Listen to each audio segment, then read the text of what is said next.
मिट्टी होती क्या है? मिट्टी धरातल का सबसे ऊपरी जो भाग है, यानी भूपृष्ठ की सबसे ऊपरी परत है, जो पौधों को उगने और बढ़ने के लिए क्या है, जीवांश जिसे हम हुमस कह सकते हैं तथा खनिजांश यानी मिनरल प्रदान करती है। इनकी सहायता से पेड़ पौधे क्या है, उगते हैं और बढ़ते हैं। मिट्टी क्या है? हुमस से एक ढीला पदार्थ है जो पौधों के लिए आर्द्रता तथा आहार प्रदान करता है। यानी मिट्टी से ही पौधे अपने नमी यानी पानी, जो आर्द्रता कह सकते हैं हम, नमी तथा आहार यानी अपने भोजन को प्राप्त करते हैं। बर्नट के अनुसार मृदा भूपृष्ठ पर असंगठित पदार्थों की ऊपरी परत है जो मूल चट्टान तथा वनस्पति के अंश के योग से बनती है। हम यहाँ पर इसको इंग्लिश में भी हम यहाँ पर डिफाइन करेंगे। Soil is a upper layer of the earth in which plant grows. It is a mixture of minerals, organic matter, gases, liquids that support life on earth. जैसे इन दोनों डेफिनेशन में, हिंदी और इंग्लिश में दोनों डेफिनेशन में साफ साफ बताया गया है कि सरफेस का सबसे ऊपरी भाग है और इनकी सहायता से पेड़ पौधे उगते हैं और बढ़ते हैं। Classification of Indian soil. अगर हम भारत की मिट्टियों का वर्गीकरण करें तो भारत में 8 प्रकार की क्या है, मिट्टी मुख्यतः पाई जाती है। सबसे जो महत्वपूर्ण है, जलोढ़, एलुवियल सॉइल, काली मिट्टी, ब्लैक सॉइल, लाल मिट्टी, red soil, laterite soil, one तथा पर्वतीय मिट्टी, फॉरेस्ट एंड माउंटेन सॉइल, शुष्क एवं रुस्तले मिट्टी, एरिड एंड डेजर्ट सॉइल, लवण तथा क्षारीय मिट्टी, सलाइन एंड अल्कलाइन सॉइल, पीट तथा दलदल युक्त मिट्टी, पीटी एंड मासी सॉइल। ये यहाँ पर जो क्लासिफिकेशन जो है, यहाँ पर इस क्लासिफिकेशन के अकॉर्डिंग जो मेन हम भारत में 8 प्रकार की क्या है, मिट्टी पाई जाती है। यहाँ 1 बाय 1 हम सभी प्रकार की जो मिट्टियों के बारे में पढ़ेंगे। एलुवियल सॉइल सबसे पहले है, जिसे हम हिंदी में जलोढ़ मिट्टी कहते हैं। इन्हें कांप मिट्टी भी कहते हैं। इसका दूसरा नाम है कांप मिट्टी। और ये मिट्टी है जो नदियों द्वारा लाकर नदी घाटी, बाढ़ के मैदान तथा डेल्टाई प्रदेशों में बिछाई जाती है। यानी you will find them along rivers in flood plain and delta region. इन मिट्टियों में नाइट्रोजन, फास्फोरस तथा वनस्पति के अंश की कमी होती है, फिर भी यह बड़ी उपजाऊ होती है। इसका कारण यह है कि नदियाँ कई प्रकार के शैल चूर्ण बहा कर लेकर आती है, जिनमें बहुत से रासायनिक तत्व मिले होते हैं। यानी अगर हम देखे जाए तो इसमें नाइट्रोजन कम होता है, फास्फोरस कम होता है और वनस्पति के अंश कम होते हैं, लेकिन फिर भी बहुत उपजाऊ होती है ये मिट्टी। क्यों होती है? क्योंकि नदियाँ अपने साथ बहुत सा सेडिमेंट बहा कर लेके आती है और ये जब सेडिमेंट कहीं पर डिपॉजिट होता है तो इस मिट्टी का क्या निर्माण होता है, यानी इसे काप मिट्टी या जलोढ़ मिट्टी या एलुवियल सॉइल कहते हैं। गंगा सतलुज का मैदान इसी मिट्टी का बना हुआ है। इस मैदान की गणना विश्व के सबसे अधिक उपजाऊ मैदानों में की जाती है। महानदी गोदावरी, कृष्णा, कावेरी के डेल्टा भाग में भी डेल्टा भाग भी इसी मिट्टी से बना हुआ है। यहाँ इसे डेल्टाई मिट्टी के नाम से जानते हैं। इसके अतिरिक्त ये मिट्टी हमें असम की घाटी यानी असम क्षेत्र में, गुजरात तथा पश्चिमी तटीय मैदान में भी पाई जाती है। अगर हम बात करें कि भारत में सबसे ज़्यादा कौन सी मिट्टी पाई जाती है, तो आप जलोढ़ मिट्टी बोल सकते हो। जलोढ़ मिट्टी भारत का सबसे बड़ा मृदा समूह है, यानी सबसे ज़्यादा पाए जाने वाली जो मिट्टी है वो एलुवियल सॉइल है, जलोढ़ मिट्टी है। और ये 15 लाख वर्ग किलोमीटर क्षेत्र में फैली हुई है और इस प्रकार ये भारत के लगभग 45.6% भाग पर फैली हुई है। यानी लगभग अगर हम बात करें 45.6 जो प्रतिशत भाग पर क्या है, जलोढ़ मिट्टी पाई जाती है। यानी आप कह सकते हो कि नदियों के द्वारा, जो पानी के द्वारा नदियाँ, जो नदी घाटी है, डेल्टा क्षेत्र है, वो किन मिट्टी से बना हुआ है? जलोढ़ मिट्टी से बना हुआ है, एलुवियल सॉइल से बना हुआ है। यहाँ जलोढ़ मिट्टी को हमने कई उप भागों में बांटा हुआ है, और ये उपभाग हमने किस आधार पर बांटे हैं? स्थिति, संरचना तथा उपजाऊपन के आधार पर जलोढ़ मिट्टी को हमने कई उपभागों में बांटा है, यानी हमने उनकी सब डिवीजन कर दी सोइल की, एलुवियल सोइल की। सबसे पहले है नदी जलोढ़ मिट्टी। जैसे नाम से पता चल रहा है, ये जो मिट्टी है कहाँ पर पाई जाती है? नदी घाटियों में पाई जाती है। और किनके द्वारा बिछाई जाती है मिट्टी?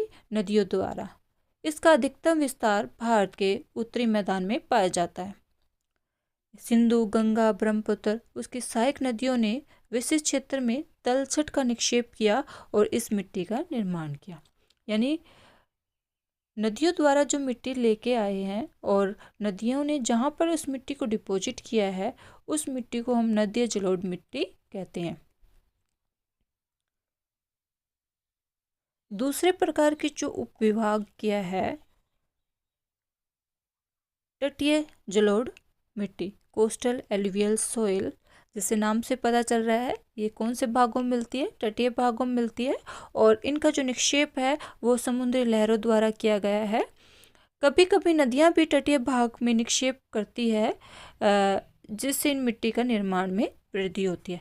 यानी समुद्र क्रियाओं के द्वारा जो सेडिमेंट डिपॉजिट हुआ है, उस मिट्टी का जो निर्माण हुआ है, उस मिट्टी को हम तटीय जलोढ़ मिट्टी कहते हैं। कोस्टल एलुवियल सोइल के नाम से उसे जाना जाता है। तीसरी सब डिवीजन है डेल्टाई जलोढ़ मिट्टी, डेल्टाइक एलुवियल सोइल। भारत की लगभग सभी नदियाँ नर्मदा और ताप्ती को छोड़कर समुद्र से गिरने से पहले डेल्टा बनाती हैं, और गंगा और ब्रह्मपुत्र डेल्टा, जो विश्व का सबसे बड़ा डेल्टा है, यह पश्चिम बंगाल तथा बांग्लादेश में विस्तृत है। दक्षिण भारत में बहुत सी नदियां हैं, जैसे महानदी, गोदावरी, कृष्णा, कावेरी नदियां भी डेल्टा बनाती है। और इन डेल्टा जो मिट्टी है, ये इसमें चीका की प्रधानता होती है, जो काफ़ी देर तक अपने अंदर जल को संजोए रखती है। तो ये डेल्टा क्षेत्र में जो मिट्टी पाई जाती है, बहुत ही उपजाऊ मिट्टी होती है, जो कृषि के क्षेत्र में बहुत ही महत्वपूर्ण योगदान देती है। चौथी जो उपविभाग है वो है तराई मिट्टी, तराई सोइल। उत्तर प्रदेश में भाबर के दक्षिण में तराई प्रदेश के लगभग 56,600 वर्ग किलोमीटर क्षेत्र में फैली हुई है। इन मिट्टियों में नाइट्रोजन तथा जैव पदार्थ की प्रचुरता होती है, परंतु इनमें फास्फेट की कमी होती है। इस प्रकार हम बता सकते हैं कि ये जो मिट्टी है वो नदी घाटियों में, डेल्टा क्षेत्र में, और तराई और तटीय क्षेत्रों में क्या ये मिट्टी पाई जाती है। दूसरे प्रकार की जो मिट्टी है उसे हम काली मिट्टी, ब्लैक सॉइल कहते हैं। इसे रेगर भी कहते हैं, और इस मिट्टी का निर्माण ज्वालामुखी विस्फोट से हुआ है, जिसमें इसमें कई प्रकार के खनिज विद्यमान हैं। लोहा, मैग्नीशियम, चूना, एल्यूमिनियम इस मिट्टी में प्रमुख रूप से पाए जाते हैं, और ये मिट्टी बहुत उपजाऊ होती है। सबसे ज़्यादा इस मिट्टी में कपास की कृषि की जाती है। कपास के लिए मिट्टी बहुत ही उपजाऊ है, इसलिए इसको काली कपास मिट्टी भी कहते हैं, यानी ब्लैक कॉटन सोइल के नाम से भी ये प्रसिद्ध है। और ये दक्षिण भारत में लगभग 5 लाख वर्ग किलोमीटर के क्षेत्र में फैली हुई है। अगर हम जलोढ़ मिट्टी के बाद हम कहें कि दूसरे स्थान पर कौन सी जो मिट्टी है जो भारत में सबसे अधिक पाई जाती है, तो हम यहाँ पर ब्लैक सोइल यानी काली मिट्टी का नाम लेंगे। और ये मुख्यतः मध्यवर्ती मध्य प्रदेश, महाराष्ट्र, गुजरात के अधिकांश भाग में, कर्नाटक के उत्तरी भाग में, और आंध्र प्रदेश के पश्चिम भाग में क्या है ये पाई जाती है। और इस मिट्टी की विशेषता ये है कि एक नमी धारण करने की इसमें क्या है पर्याप्त क्षमता होती है, बहुत काफ़ी देर तक क्या है होल्ड करे रखती है पानी को। लाल मिट्टी, रेड सोइल। इस प्रकार की मिट्टी मध्य प्रदेश के बुंदेलखंड क्षेत्र से दूर दक्षिण तक पाई जाती है। 2 लाख वर्ग किलोमीटर क्षेत्र में इसका विस्तार है। यह मिट्टी आंध्र प्रदेश, मध्य प्रदेश के पूर्वी भाग, बिहार के संथाल परगना और छोटा नागपुर के पठार तथा पश्चिम बंगाल के कुछ भागों में, मेघालय की खासी जयंती गारो पहाड़ियों में, नागालैंड में, उत्तर प्रदेश के कुछ भागों में, राजस्थान के अरावली पर्वत के पूर्वी क्षेत्र तथा दक्षिण पूर्वी महाराष्ट्र, कर्नाटक और तमिलनाडु के कुछ भागों में लाल मिट्टी पाई जाती है। लाल मिट्टी की विशेषता क्या है? लाल मिट्टी प्राचीन रेवेदार तथा रूपांतरित चट्टानों के अपक्षय एवं अपरदन से प्राप्त सामग्री द्वारा इसका निर्माण होता है। अपक्षय क्या होता है? जब चट्टान अपने ही जगह पर क्या है टुकड़ों में उसी स्थान पर क्या है विखंडित हो जाए, टुकड़ों में टूट जाए, तो उस क्रिया को हम वेदरिंग यानी अपक्षय कहेंगे। यानी चट्टान का अपनी ही जगह पर क्या है टूटना या विखंडित होना अपक्षय या वेदरिंग कहलाता है। अपरदन क्या है? अगर ये चट्टान किसी माध्यम से किसी और जगह पर क्या है स्थानांतरित होगी, यानी इसके जो टुकड़े हैं वो कहीं और जगह पर क्या है पानी के द्वारा, हवा के द्वारा कहीं और डिपॉजिट कर दिए गए हैं, तो उस प्रोसेस को हम इरोजन यानी अपरदन कहते हैं। यानी चट्टान का अपनी जगह पर टूटना अपक्षय या वेदरिंग कहलाता है। जब वो चट्टान किसी माध्यम के द्वारा यानी हवा के द्वारा या पानी के द्वारा या समुद्री लहरों के द्वारा क्या है एक स्थान से दूसरे स्थान पर स्थानांतरित कर दी जाती है, तो उस प्रोसेस को हम इरोजन यानी अपरदन कहते हैं। फिर है अगला पॉइंट है लोहा, एल्युमिनियम तथा चूने की प्रधानता होती है, परंतु जीव एवं वनस्पति के अंश तथा फास्फोरस की कमी होती है। यानी इस मिट्टी में हुमस कम होता है और फास्फोरस कम होता है। अगर हम रंग की बात करें तो इसका रंग भूरा, चॉकलेटी, पीला तथा काला भी हो सकता है, यानी ये रंग पाए जाते हैं। कपास, गेहूँ, दाल, मोटे अनाज आदि जो फसलें हैं वो इस मिट्टी से बड़ी आसानी से क्या है उगाई जा सकती है। इस मिट्टी में बड़ी आसानी से उगाया जा सकता है। लेटराइट जो सोइल है वो लैटिन भाषा के लेटर शब्द से लिया हुआ है और जिसका अर्थ होता है ईंट अथवा ब्रिक। क्यों इसका नाम लेटर शब्द से लिया गया? क्योंकि इसका जो रंग है वो ईंट की तरह लाल होता है और इसका सबसे पहले इस शब्द का जो प्रयोग है वो 1810 में हुआ था और बुचानन ने किया था। और इसकी मिट्टी की जो विशेषता जैसे मैंने आपको बताया ईंट या लाल रंग होती है। इसका रंग जो इसकी मेन इसकी विशेषता है इसका रंग है, जिसकी वजह से इसको लेटराइट कहते हैं। और इसका निर्माण मानसून जलवायु की विशिष्ट परिस्थितियों में होता है। यानी मानसून जलवायु के आर्द्र एवं शुष्क ऋतु के क्रमिक परिवर्तन के कारण चट्टानों में सिलिका की कमी आ जाती है। इसका मतलब क्या है कि ये जो मिट्टी है ये हाई टेम्परेचर और हाई रेनफॉल वाले क्षेत्रों में ये मिट्टी मिलती है। और आपको पता है कि जब बारिश ज़्यादा होती है, हाई रेनफॉल का अर्थ है कि यहाँ बारिश ज़्यादा हो रही है। जब बारिश होती है तो यहाँ पर क्या है बारिश के साथ क्या है सिलिका जो है वो घुल कर क्या है बह कर क्या है सिलिका बह कर क्या है निचले जो परत में क्या है डिपॉजिट हो जाता है और ऊपर वाले भाग में क्या है सिलिका की कमी हो जाती है। तो यहाँ पर क्या है इन मिट्टी में क्या है सिलिका पाया जाता है और वो सिलिका किस वजह से हाई जो रेनफॉल है उसकी वजह से क्या है इसमें कमी आ जाती है। इस मिट्टी की और विशेषता जैसे नाइट्रोजन, चूना, फास्फोरस तथा मैग्नीशियम की मात्रा कम होती है और जिससे इसकी उपजाऊ शक्ति क्या है कम रह जाती है। कुछ भागों में यह मिट्टी कंकरीली एवं छिद्रयुक्त होती है और कृषि के लिए अधिक उपयोगी नहीं है। यहाँ पर घास तथा झाड़ियाँ खूब उगती हैं। जैसे पश्चिमी घाट है, वेस्टर्न घाट है, छोटा नागपुर का पठार है, तमिलनाडु है, आंध्र प्रदेश है, उड़ीसा है, असम के जो कुछ पर्वतीय क्षेत्र है और राजमहल की पहाड़ी में जो मिट्टी पाई जाती है वो लेटराइट मिट्टी पाई जाती है। उसका जो एरिया है वो 2.48 लाख वर्ग किलोमीटर का जो क्षेत्र है वो इस क्षेत्र में पाई जाती है। कृषि के लिए अधिक उपयोगी नहीं है परंतु भवन निर्माण के लिए इसका बहुत उपयोग किया जाता है। यानी नाइट्रोजन, चूना, फास्फोरस, मैग्नीशियम की कमी की वजह से क्या इसमें इसकी उपजाऊ शक्ति क्या है, बहुत ही कम है।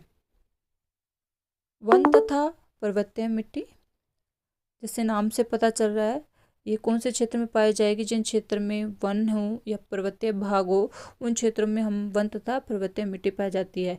पर्वतीय भागों में, वनाच्छित क्षेत्रों में यह मिट्टी पाई जाती है और इस मिट्टी का जो विस्तार है 2.85 लाख वर्ग किलोमीटर क्षेत्रफल में इस मिट्टी का विस्तार है, जो अगर प्रतिशत की बात करें तो भारत के 8.67% भाग पर यह फैली हुई है। ये मिट्टी हिमालय के पर्वतीय भाग में, जैसे जम्मू कश्मीर, हिमाचल प्रदेश, उत्तरांचल, सिक्किम, अरुणाचल प्रदेश में ये पाई जाती है और कुछ कुछ ये उत्तर पूर्वी क्षेत्र जैसे नागालैंड, मणिपुर, मिजोरम, त्रिपुरा, मेघालय में भी ये कहीं कहीं ये मिट्टी पाई जाती है। इस मिट्टी में पत्थर तथा कंकड़ बहुत अधिक मात्रा में पाए जाते हैं। यानी ये क्षेत्र, ये पर्वतीय क्षेत्रों में इस प्रकार की मिट्टी मिलेगी। भारत में जैसे अगर हम बात करें जम्मू कश्मीर, हिमाचल प्रदेश, उत्तराखंड, सिक्किम, अरुणाचल प्रदेश में ये मिट्टी पाई जाती है। शुष्क एवं मरुस्थलीय मिट्टी, यह मिट्टी 50 सेंटीमीटर से कम वर्षा वाले इलाकों में मिलती है। नाम से ही पता चल रहा है, ड्राई एंड डेजर्ट जो सोयल, जहाँ 50 सेंटीमीटर से भी कम बारिश हो, उन क्षेत्रों में इस प्रकार की मिट्टी पाई जाती है, जो भारत के 4.3% भाग पर यह फैली हुई है। और इस मिट्टी में रेत की मात्रा बहुत अधिक है और हुमस इस मिट्टी में कम मिलता है, और जिसकी वजह से क्या ये मिट्टी अधिक उपजाऊ नहीं है। अगर हम बात करें मिट्टी कहाँ कहाँ है, राजस्थान, दक्षिण पश्चिम पंजाब, दक्षिण पश्चिम हरियाणा में ये मिट्टी पाई जाती है, जहाँ पर बारिश बहुत ही कम होती है। और इन क्षेत्रों में आपको रेत के टीले देखने को मिलते हैं, जिन्हें हम अगर हम कहें उन्हें हम बालुका स्तूप कहते हैं। तो इस मिट्टी से बालुका स्तूप बनते हैं। और खनिज नमक अधिक मात्रा में पाया जाता है, और जो पानी के साथ क्या सिगर ही घुल जाते हैं। इन क्षेत्रों में सिंचाई की सुविधा उपलब्ध है, तो वहाँ पर हम गन्ना, कपास, ज्वार, बाजरा या सब्जी आदि उगा सकते हैं। जिन जिन क्षेत्रों में सिंचाई की सुविधाएं अब इस समय क्या है पाई जाती है, तो वहाँ पर हम क्या है कुछ फसलों को क्या उगा सकते हैं। देखा जाए तो मिट्टी ज़्यादा उपजाऊ नहीं है, क्योंकि इसमें हुमस की मात्रा बहुत ही कम है। लवण तथा क्षारीय मिट्टी, बिहार, उत्तर प्रदेश, हरियाणा, पंजाब, राजस्थान तथा महाराष्ट्र के अपेक्षाकृत शुष्क भागों में लवण तथा क्षारीय मिट्टी पाई जाती है। जिन क्षेत्रों में कई बार क्या है जरूरत से ज़्यादा यानी अति सिंचाई की जाती है, उन क्षेत्रों में इस प्रकार की मिट्टी हमें देखने को मिलती है। इस मिट्टी को हम रेह, कल्लर, ऊसर, थूर, काल, चोपर आदि के नाम से भी हम जानते हैं। इस मिट्टी में क्या होता है, जब बहुत अधिक जब हम पानी दे देते हैं फसलों को, तो क्या है वो पानी की वजह से क्या है जो धरातल के क्या है जो खनिज है, वो क्या है धरातल के ऊपरी भाग में क्या डिपॉजिट हो जाते हैं। नमक की एक लेयर क्या है हमें सरफेस पर देखने को मिलती है। वही नमक की लेयर से की वजह से उस मिट्टी को हम रेह कलर भी कह सकते हैं। कई नामों से हम उसको जानते हैं, रेह, कलर, ऊसर, धूर, काल, चोपर। और जिसकी वजह से क्या मिट्टी की जो उपजाऊ शक्ति है वो कम हो जाती है, मिट्टी अनुपजाऊ हो जाती है। नहरों द्वारा सिंचित तथा उच्च भूमिगत जल स्तर वाले इलाकों में कोशिक क्रिया द्वारा, कैपिलरी एक्शन द्वारा, यहाँ पर थोड़ा सा मिसप्रिंट हो रहा है, द्वारा भूमिगत जो लवण है वो धरातल पर आ जाता है। इसने कहा कि जिन क्षेत्रों में बहुत ज़्यादा सिंचाई की जाती है या जिन क्षेत्रों में भूमिगत जल क्या है जल स्तर ऊंचा है, उन क्षेत्रों में जो धरातल के क्या है जो मिनरल है वो घुल कर क्या है सबसे ऊपरी भाग में क्या है जमा हो जाते हैं, और जिससे क्या है मिट्टी क्या हो जाती है अनुपजाऊ हो जाती है। उस मिट्टी को हम लवणीय तथा क्षारीय मिट्टी कहते हैं। उत्तर प्रदेश तथा पंजाब में क्रमशः जो इस मिट्टी से 12.5 लाख तथा 12.1 लाख हेक्टेयर भूमि क्या है प्रभावित है। गुजरात की खंबात की खाड़ी के इर्द गिर्द ज्वार भाटा द्वारा भी जो नमक का जमाव होता है उससे भी इस प्रकार की मिट्टी का निर्माण होता है, और जिससे भूमि क्या हो जाती है, अनुपजाऊ हो जाती है, यानी कृषि योग्य नहीं रहती। लास्ट है पीट तथा दलदल युक्त मिट्टी। पीट मिट्टी अधिक उपजाऊ वाले क्षेत्रों में अधिक जैव पदार्थ के जमाव होने से बनती है। इनमें घुलनशील तत्व अधिक होते हैं और जैव पदार्थ भी 10 से 40% तक होते हैं, यानी जैव पदार्थ, यानी इसमें हुमस की मात्रा ज़्यादा होती है। दलदली मिट्टी में वनस्पति तत्व अधिक होते हैं और यह मिट्टी मुख्य रूप से पश्चिम तटीय मैदान में पाई जाती है। उड़ीसा, तमिलनाडु के तट तथा पश्चिम बंगाल के सुंदरवन के क्षेत्र में भी ये मिट्टी पाई जाती है। वर्षा ऋतु में अधिकांश पीट मिट्टी जल में डूबी रहती है, परंतु वर्षा ऋतु समाप्त होते ही यहाँ पर चावल की फसल बोई जाती है। कि पीट तथा दलदल युक्त मिट्टी में क्या है, चावल की जो फसल है वो ली जाती है। और इसकी मुख्य विशेषता क्या है, इसमें वनस्पति के तत्व बहुत अधिक होते हैं, तो इसमें इस मिट्टी में हुमस बहुत ज़्यादा होता है। और कई बार क्या है, इस मिट्टी में 40% तक हुमस यानी जैव पदार्थ भी पाए जाते हैं।